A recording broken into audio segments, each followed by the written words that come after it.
For over 2,000 years, the Christian church has been under persecution. From the first Christian believers at Pentecost to the latest converts in Iraq or Beijing, Satan has attempted to stop the spread of the gospel in his strongholds of darkness. When Satan lost the battle at Calvary, all he could do was to wage war on the people that Christ died for. If he could bind them, bribe them, harass them, confuse them or scare them from accepting the priceless gift of salvation, he could have a minor victory. His tactics haven't changed much over the centuries, but as we approach the end of this century, he knows that time is running out. I expect that we will see even more intense persecution of the church in the months and years ahead.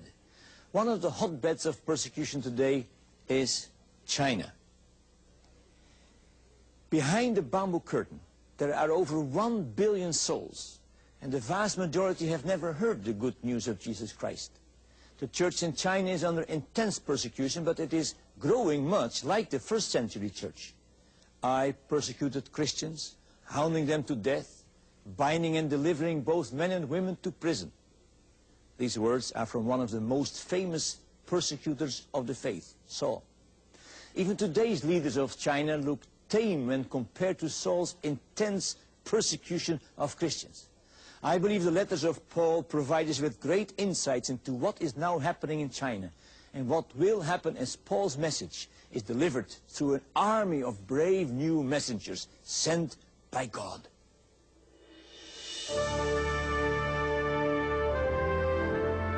All the while my ambition has been to go still farther, preaching where the name of Christ has not yet been heard, rather than where the church has already been started by someone else.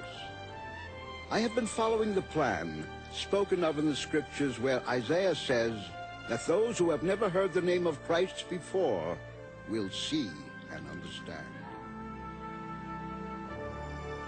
1 out of every 3 non-Christians in the world now lives behind the Chinese bamboo curtain. The unsaved people of China represent a vast group, and the Chinese population is growing at a rate of approximately 45,000 souls a day. This is truly a land that Paul would place high on his list for a new missionary journey. With over 1 billion souls in one of the most ancient civilizations on earth, this is truly a land that needs to be set free from Satan's long stranglehold.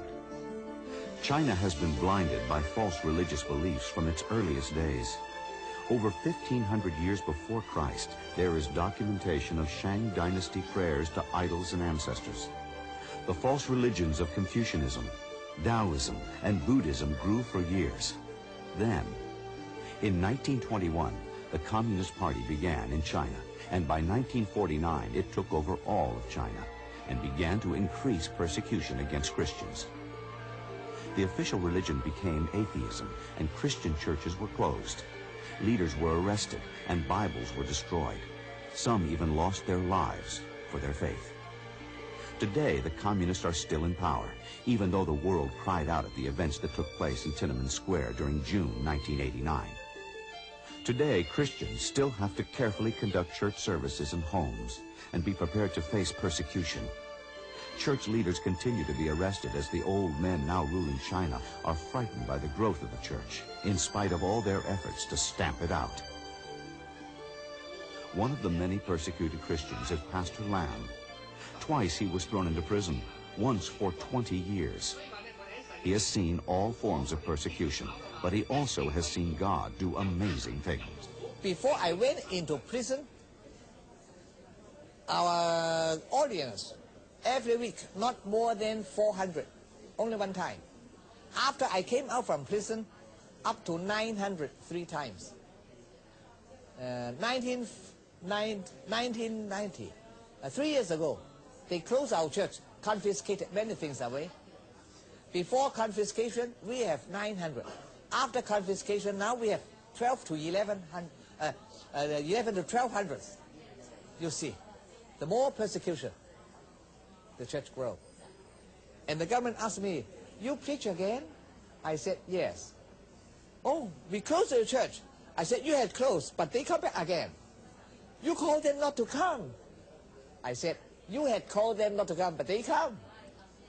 "Oh, you must be careful." I said, I'm ready for the third time. Because I've been twice in prison. I said, I'm ready for the third time. Praise the Lord. And within these few years, people crowded and crowded. Tonight, you see many young people. 80% are young people. One house church in Luoyang, in central China. They had a house church in the countryside, about 300 people. One time, the policemen round their house church. After that, they went in and gave him a paper, called them not to have your assembling in this house. You may go to the church. That's the, do you know what, the official church. And call them to sign and fingerprint. Do you know fingerprint? Many people sign their names and fingerprint. At last, 5. Don't sign. Don't fingerprint. And then they threw them to a truck and called them to the government hall. They beat them. But 5 of them, they said, no pain. But the hands of the policemen firing, very hot. And they take a basin of water and put the hands in the basin and beat them again. No pain, but very hot in the basin to beat again. Then they took the electric probe